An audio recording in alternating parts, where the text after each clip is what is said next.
Hello. I guess I'm into another round. I hope y'all are enjoying this.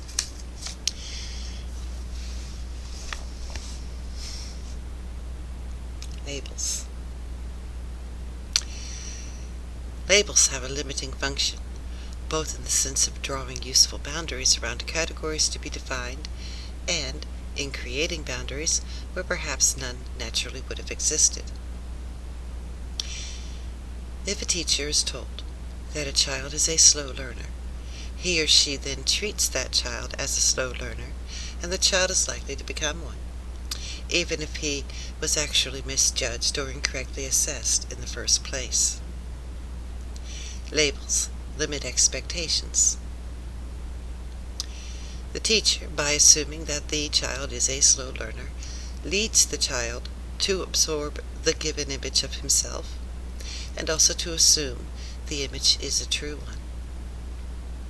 Alarming studies from educational psychology have found that where teachers were told that half of a group of children had a high IQ and half had a lower one, their own assessments of the children's personalities tallied with the expectations they gleaned from the test results, even though, in fact, the teachers had been given false results.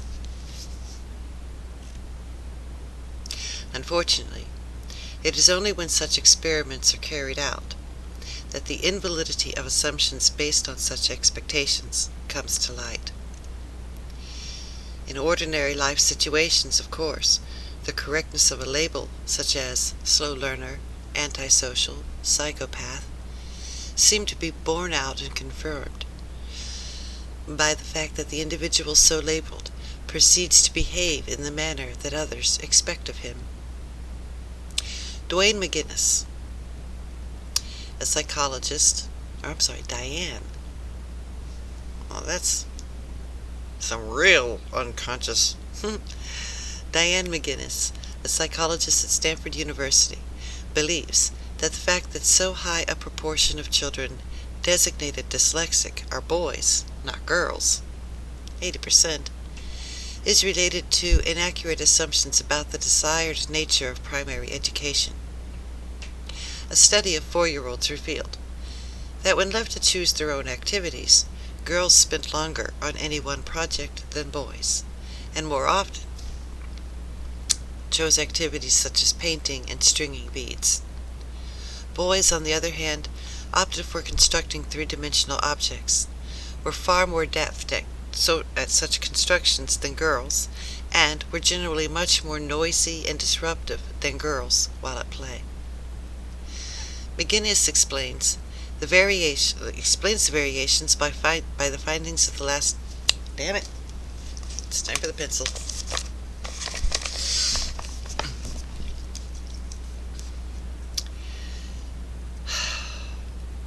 McGinnis explains the variations by findings of the last decade concerning the specialized functions of the left and right hemisphere of the brain and the different speeds at which they mature in boys and girls.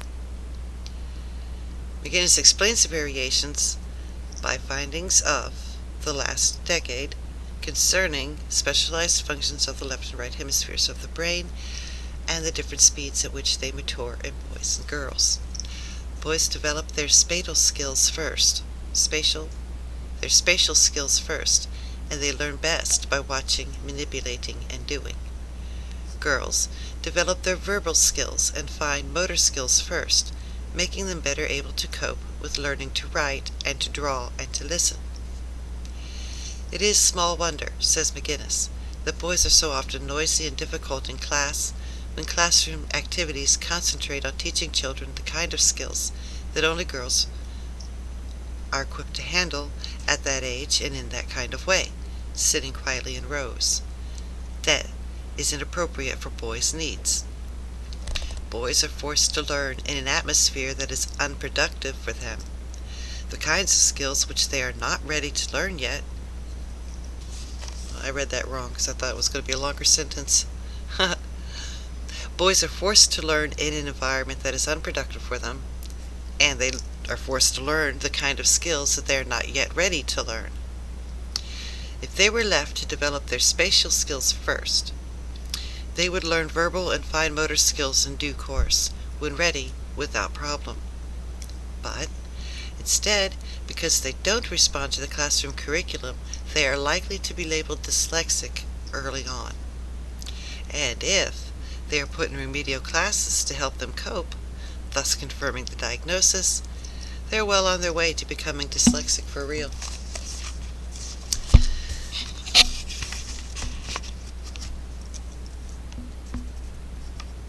Anybody want to throw out some theory about how we could study education in the way that's best suited for individual humans? Or do we want to continue with the assumptions that if you give them ADHD medication, they'll all sit in rows and learn? In effect, McGinnis is saying that the assumption that boys and girls learn in the same way and develop in the same way intellectually is a prime cause of dyslexia. Until the introduction of more modern, free choice activity in primary schools, the whole early education was based in this erroneous and all too far-reaching assumption.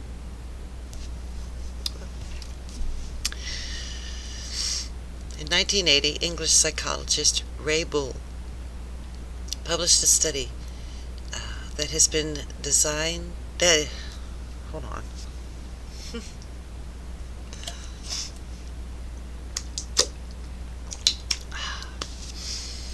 Psychologist Ray Bull published a study that had been designed to test the public's expectations about the appearance of lawbreakers.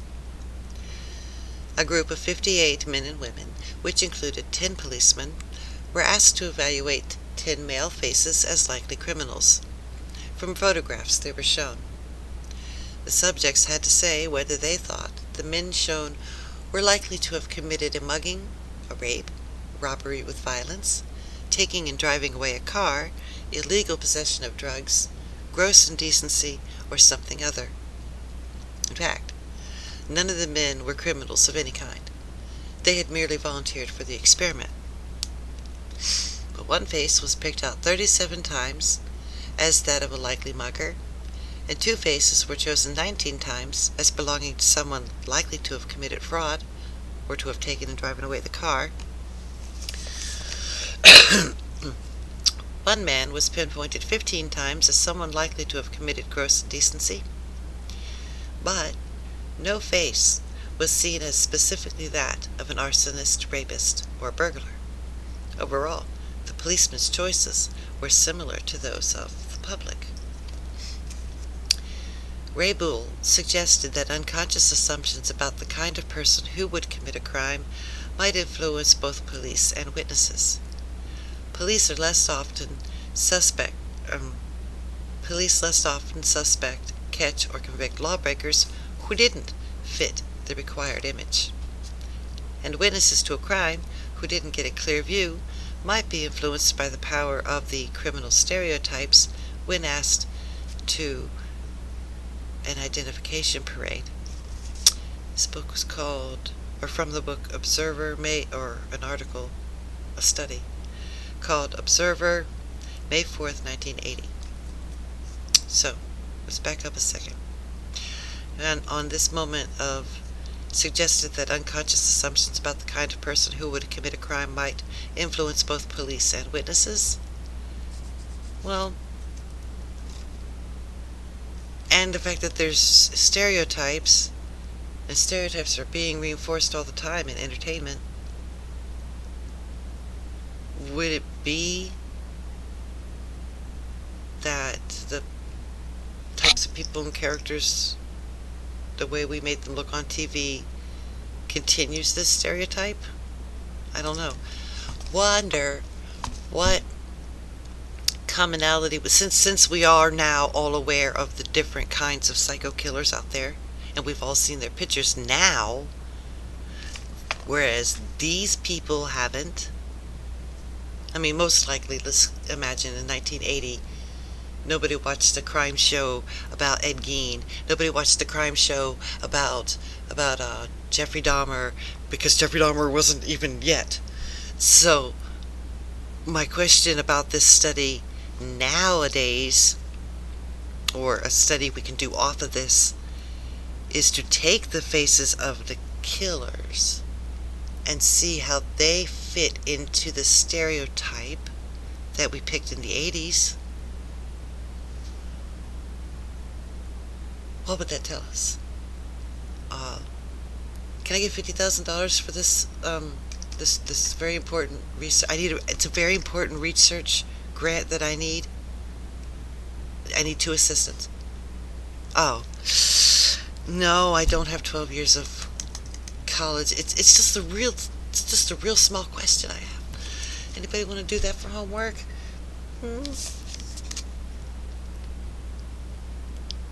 Or what if we took those men and made them the stereotype? I think that's what we're doing. We are. If you noticed, a lot of the killers on TV now are really handsome. So they're probably playing the Bundy method. Who knows? Just interesting little side thought. To nobody. Some studies have shown a link between criminality and appearance. Okay. Ray Bull suggests that if this is so, it may be related to the way that people of unusual or unattractive appearance were treated as children. Ooh. Unattractive children have been found to be punished more severely for misbehavior than children who looked appealing. This might lead a child to think, I might as well do something to deserve such a heavy punishment. Similarly, jury studies have found that attractive defendants are more likely to get off than those of less sympathetic appearance.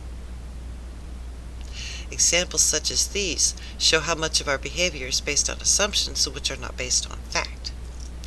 Some have adverse effects on the lives of other people. Some serve only to deceive ourselves. To assume is to take for granted. Rather than give up any firmly held assumption, there is often a tendency to opt for exceptions. So, some group we're not allowed to talk about very much are very tight with money, but Mr. Somebody around the corner is different. The saying that there is an exception to every rule allows one to continue applying the rule without questioning the exceptions and what their significance might be. Assumptions are not facts. They are inferences that we act on. In scientific terms, a hypothesis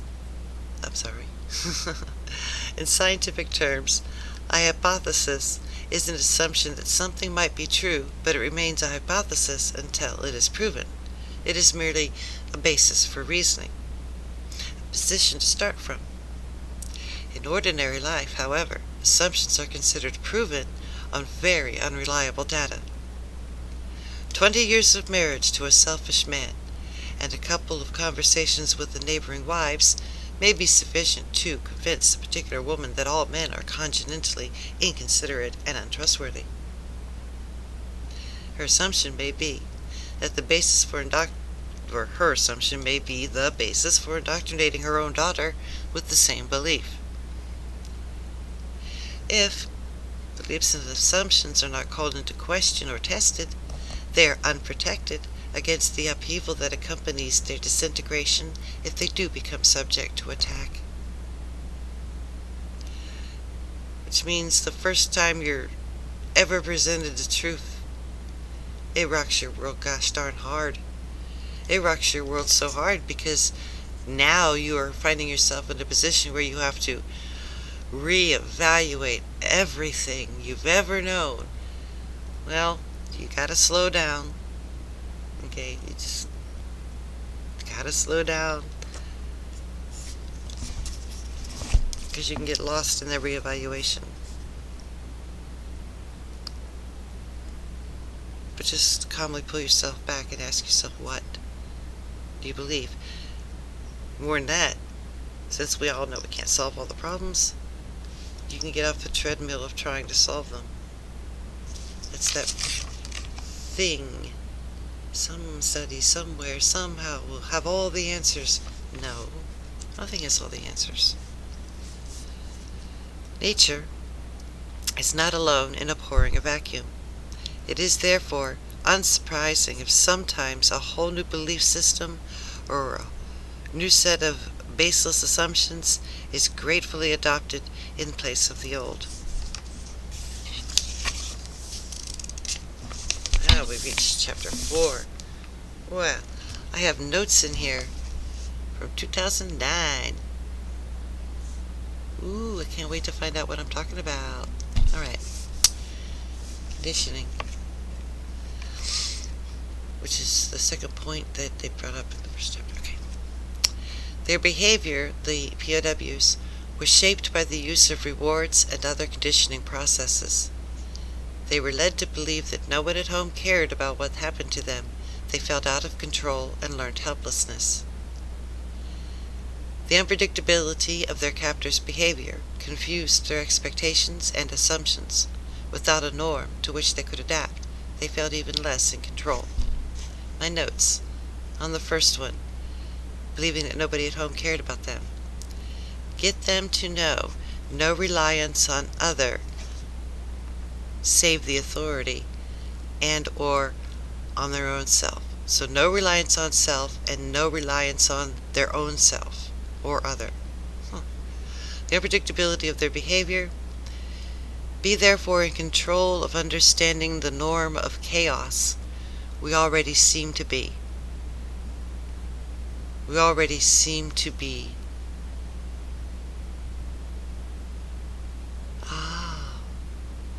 The unpredictability of their captive's behavior confused their expectations, and without a norm that they could adopt, they were in less control. So let's be in control of understanding the norm of the chaos that we already seem to be. Much of what has been written about the process called conditioning, its role as a therapeutical aid, its role as a coercive agent, and the persuasive, often unrecognized, part it plays in the formation of attitudes, behavior patterns, and personality traits. Wow, that didn't make sense.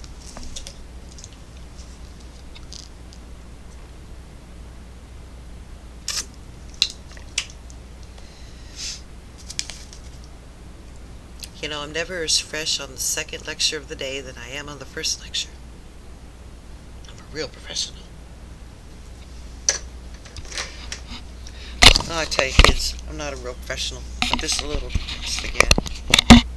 Oh no, making loud noise. I'm depressed again because ain't nobody gonna watch my videos. I'm not worried about that, but someday I hope somebody. And then I'm also depressed because I'm quite afraid that I'm just got some strange theories. I don't really spoke of my theories, I'm just comparing things.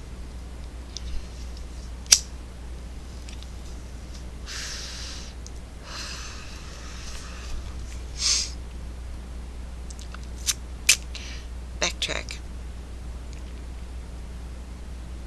Much has been written about the process called conditioning, its role as a therapeutic aid, the part that it plays in the formation of attitudes and behavior patterns, and even personality traits.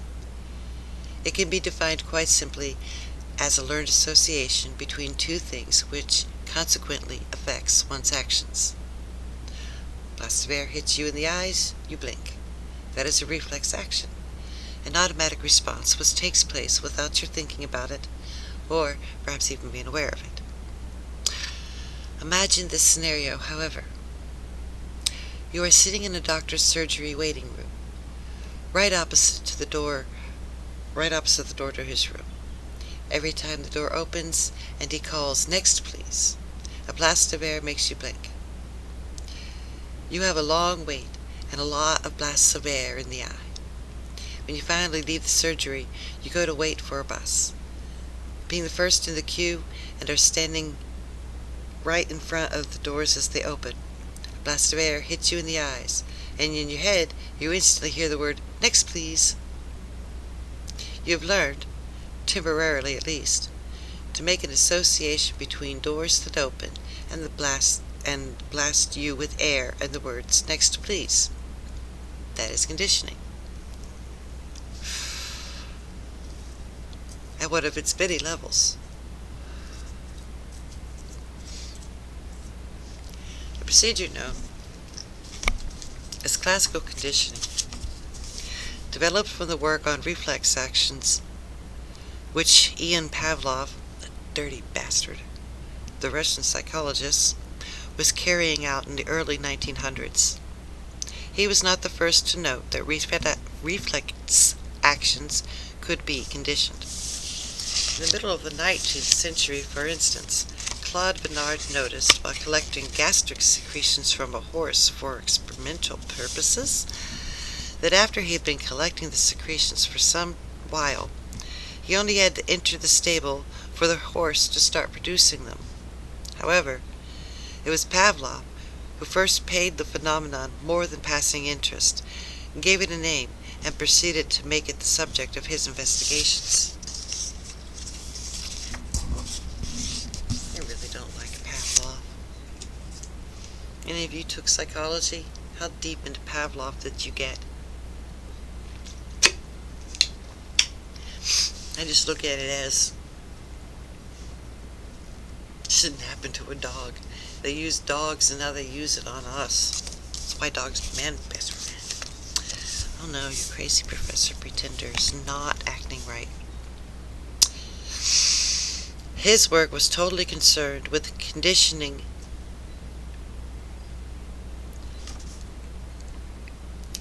His work was totally concerned with the conditioning of reflex actions, whereas his successors moved on to the application of conditioning principles to a large range of behaviors other than reflex actions.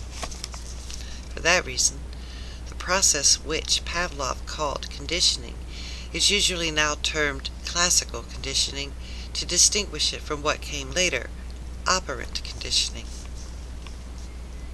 Pavlov made his initial discovery much in the way that Bernard came upon his.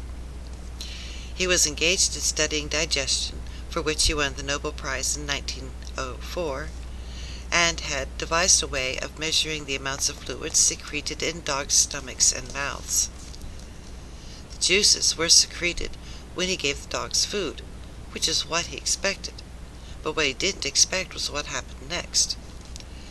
During the course of his experiments, he found that the dogs started salivating before they had even seen food.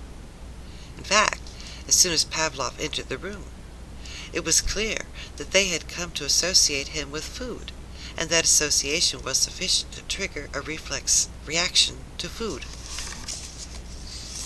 Pavlov set about investigating scientifically the ramifications of this casual discovery. Using a tube which carried Pavlov was an idiot. I gotta read this disgusting crap.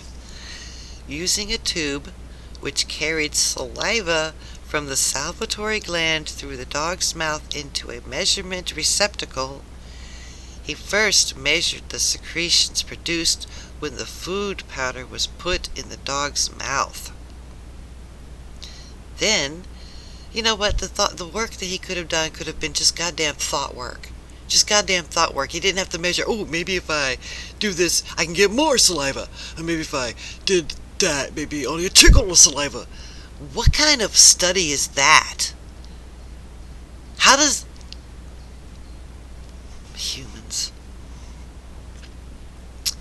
Then, taking care that there were no distractions such as outside noise or movements, he started striking a tuning fork just before he gave the dog food. And after he had carried on this practice for some time, he then tried striking the tuning fork and not providing food. The sound was sufficient to make the dog salivate almost exactly as much as when the food was placed in his mouth. In the jargon of conditioning, the food was unconditioned stimulus, and the salivation to food an unconditioned response. Okay, i.e. food naturally and automatically solicits the response of salivation. The tone of the tuning fork was conditioned stimulus, and the salivation on hearing the tone alone was a conditioned response, i.e. an unnatural response that could only be learned. No dog, ever previously exposed to a tuning fork, would salivate at the sound of it. Oh! Oh. Okay, bye-bye. Yeah. Hold on. Hello.